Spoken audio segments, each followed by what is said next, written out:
Come watch me make my favorite go-to homemade pizza recipe that my whole family loves, especially my 8-year-old son, and find out what my one secret ingredient is that boosts nutrition, but no one can tell the difference. Hi, everybody. I'm Neva, and I'm so excited to share with you one of my favorite recipes that has really worked, and I have found it to be quick and easy and very doable for a homemade pizza crust. And it comes out of, and you'll find me using Better Homes and Gardens a lot, a Better Homes and Gardens cookbook. I'll put the recipe for it in the description below. But this pizza dough recipe makes 3 personal size pizzas, fills that circle, 3 of these. So what we love to do is have a family pizza night, and with the 3 circle pans, we can put our own special toppings on. And my son and my husband really only like meat and cheese. And then my younger son, my 8-year-old son, he's a little bit pickier, and he likes his pizza a very special way that I'll show you. I'll bake up that one tonight. And then my daughter and I love vegetables, and I especially love mushrooms, and no one seems to be a fan, but so it's great. You can customize, put your crazy toppings that you like, or just leave it plain. So we love to do that. And the best way I like to use it on a more weekly basis is for my 8-year-old son's lunch. A lot of times that he'll love to have his own pizza the special way, and it has the special ingredient in it that I'll show you when I'm adding it to the dough. Okay, let's get started. And we're pretty much just using this one bowl plus some measuring spoons and a measuring cup for the water. But I have this KitchenAid mixer that I've had for 20 years and have just used it just about every day. Love it, love it. But the recipe says just a basic hand mixer would do. And if you have dough hooks with that, that really helps. Or if you don't, you can just put the dough out onto the countertop when it comes time to knead it. But let me show you what I do. So it's 1 1/4 cup of flour to get started. And like I said, I'll have the recipe in the description below, and I'll have the way I tweak it is the way I'll write it out for you, because I've changed a couple of things. And this is the 1/4 cup. So 1 1/4 cup. And then I put the yeast in. And I make it so much that I actually get this container of yeast so I don't have to mess with those packets. So about 1 of those yeast packets that you buy, I do about almost a tablespoon is what's in those. So that's 1 teaspoon. Here's 2 teaspoons. And then I go about 3/4, a little bit like that. Can you see that? Almost maybe a little more than 3/4, almost a teaspoon, shy of that. And so it's 5 ingredients plus my secret ingredient. So a total of 6 ingredients total for this. And the next step that you'll read in the recipe, they say 1/4 teaspoon salt. And I find that doesn't really taste salty enough for our taste. So I just add it another 1/4 teaspoon for a total of a 1/2 teaspoon. So here's 1/4 teaspoon. And then I add, so I double the salt in the recipe. And I find that pizza places, their dough always tastes really salty to me. So this just makes it a little closer to that. Okay, and when you're making a yeast dough, it's important to have the right temperature water. So I've made this so many times that I have found this little method works the best for me to get that temperature instantly. And honestly, I don't use a thermometer, but for demonstration purposes, I'll show you. The temperature says it needs to be between 120 and 130 degrees. So I first begin, this is water I've just boiled. This is boiling water, and we need 1 cup. So I do a 1/2 cup of the boiling water. So I start with that, and maybe try to keep it at a 1/2 cup. And then this is room temperature water. So then I add a half a cup of that. And clean hands, I do the temperature test with my finger, and I'll show you with the thermometer though. And what it'll feel like is it'll just be very, very warm, but not so hot that you can't hold your finger in there. And then you'll know you have the right temperature. So here we are. Let me show you. Can you see the thermometer? It's at, we need, I think we're right at the high end at 129, 130. Can the camera see that? Isn't that cool? So that mixing gets me right to the perfect temperature. So I don't have to wait for the water to cool or anything. So I don't know, but that's what I found is great, to just get right to it. So here we go. Cup of water. Okay, then 2 tablespoons of olive oil.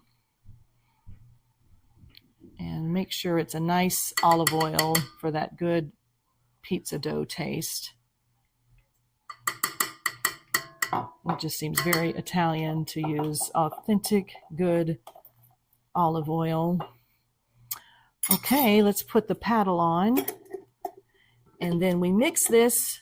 First we start out on slow. So now, once it gets mixed enough, we turn the speed up to about, I do about medium to high for 3 minutes.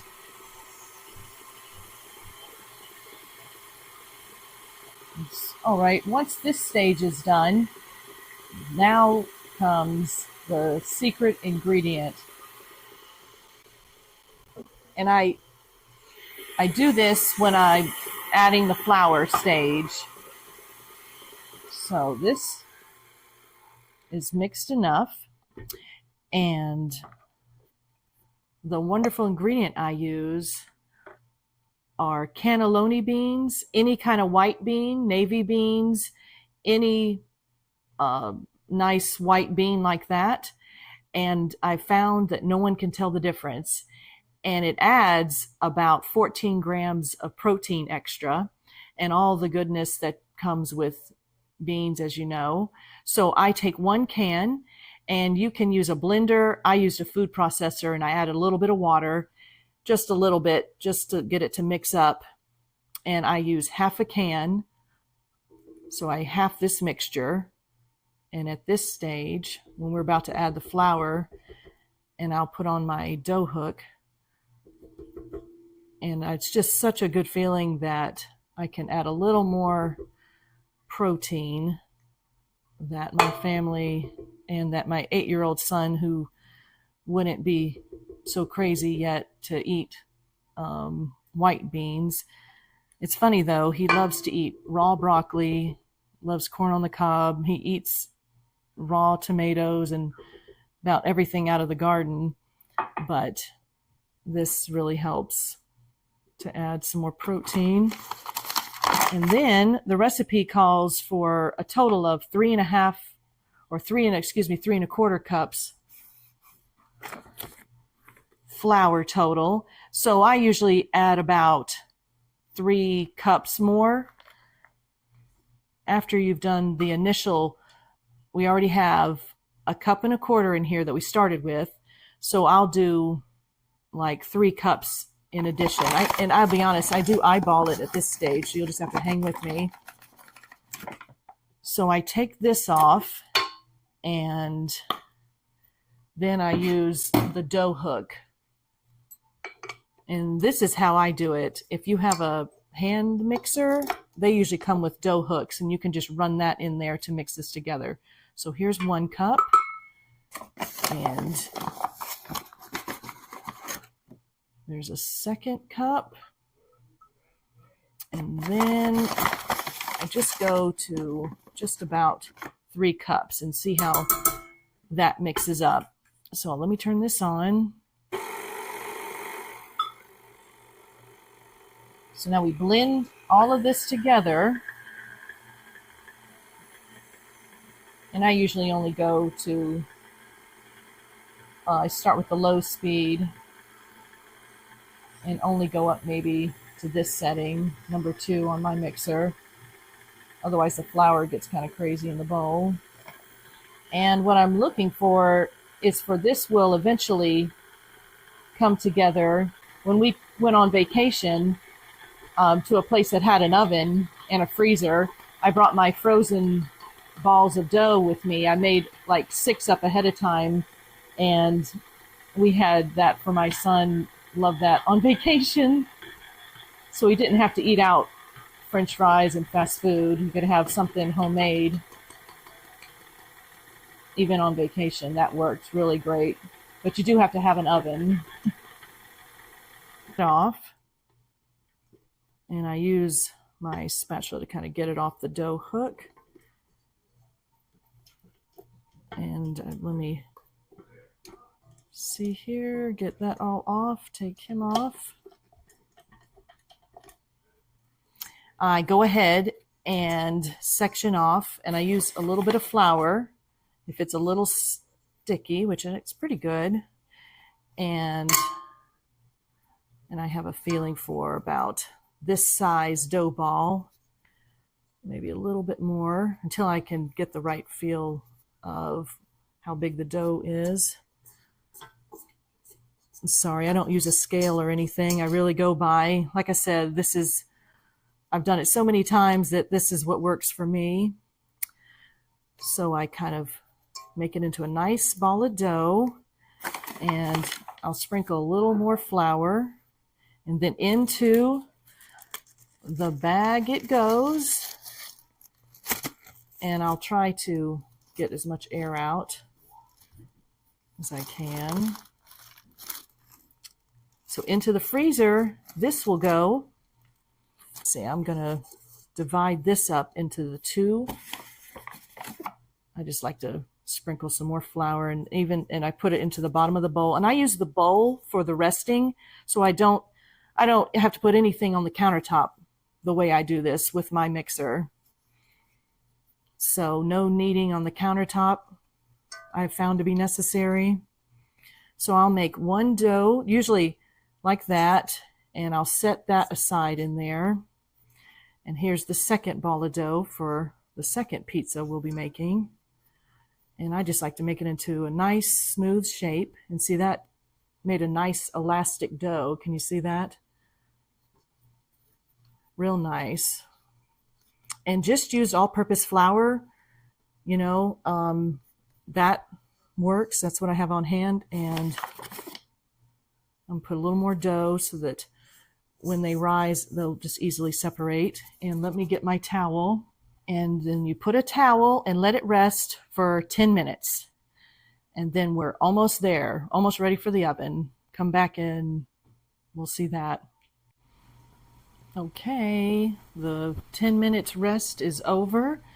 And this just gives it a time to just give it a little rise to it so that it's nice and workable and will spread out. So the first thing I do is I oil my pizza pan. I'm normally working with just this one, and I used to use this one. And when you look up pizza pans, they all have holes in them, I guess for the air to make it crispier.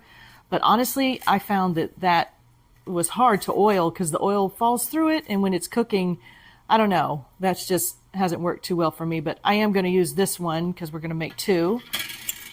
But I've got this stainless steel one.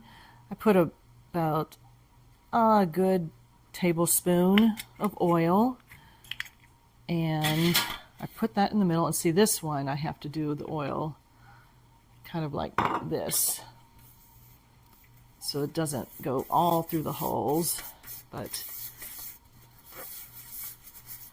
that way. So I just use the same olive oil. And while it was resting, I've turned the oven to 375, so that's all ready to go. And let me grab with oil hands, which actually helps. See, now my hands are ready for the first ball of dough. You see that? And see, it's nice. And we'll spread. It's very elastic, which is what we want. So I'm not going to be able to toss it up in the air like a pizzeria for you, but I think you could if you're good like that. So my son This is his pizza. My youngest son likes his pizza. He used to like takeout pizza and has grown to only want homemade pizza. So I had to figure this recipe out, and it really saved me a lot of time when I figured out I can freeze the other 2/3 of the recipe ahead of time, and that has just been great. Time saver. And this is one of his favorite pizza sauces. So I do get the pizza sauce. It's already the right consistency from the grocery store. And we also like the Whole Foods pizza sauce. That's his other favorite. And we agree. But whatever pizza sauce you find, it's just the already made into the perfect consistency. I have used spaghetti sauce in a pinch, but it's just too watery. This one is thicker and just what you want. And the topping, so he stopped liking the cheese, and he loves tomato slices on top. And that's what he likes. So the fact that he does not like cheese on top, like I said, a picky eater, I love that I actually secretly have the ground up, the bean paste that I made in there, and he can't tell the difference. All right, so there's his ready to go in the oven. And this is pretty good for the 3 of us that'll be eating this. And see, like I say, makes a nice elastic dough. Smells like a pizza shop. Pizzeria. See that? And you want it to be able to spread without breaking. That's a nice elasticity. And so, like I said, it makes 3 personal size pizzas. So I just spread it to about there. We like it a little bit thick, kind of hand tossed. And I didn't have any mozzarella cheese on hand, so this is where our pantry stores of Thrive really come in handy on things like this, where I love using mushrooms, even on pizza actually, but that mushrooms or onions or celery are things that tend to go bad before I've used all of it in my refrigerator. If I don't have it on hand, I've got it on my pantry shelf ready to go for 25 years, and if it's an open can, it's good on the shelf for a whole year. I have some mozzarella from Thrive that a couple hours ago, knew I was going to make the pizzas, and so I added about 3 tablespoons of water, and it tastes and looks exactly like freshly grated, mozzarella cheese that I use from this can. And let me show you, this is what it looked like. So I opened this back in April, and here it is, cheese, still good. And I opened back in April. And see, and you can just eat it crunchy right out of the can. So here we go, I'm going to sprinkle this on top.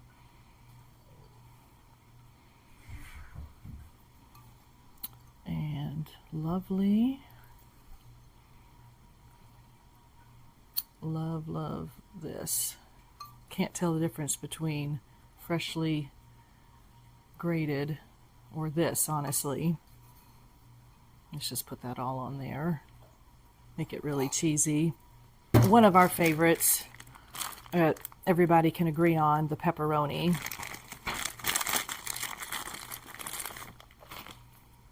And so here we go. And then, okay, I'm going to pop these in the oven now. Okay, fresh out of the oven, time for the slicing.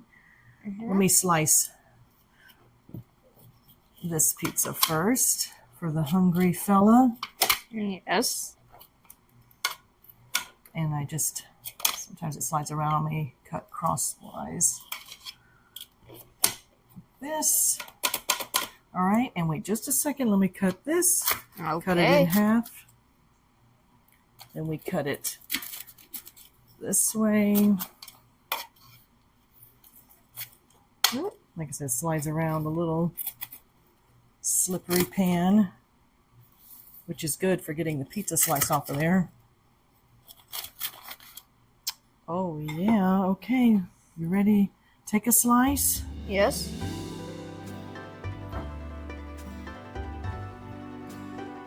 Okay, and I'll take one of these. Great, cheers. Cheers. Pizza. Let's take a bite, see. I'll take one too. And the cameraman gets one. Really good. Very good. You like it? Thumbs up? Yes, I like it.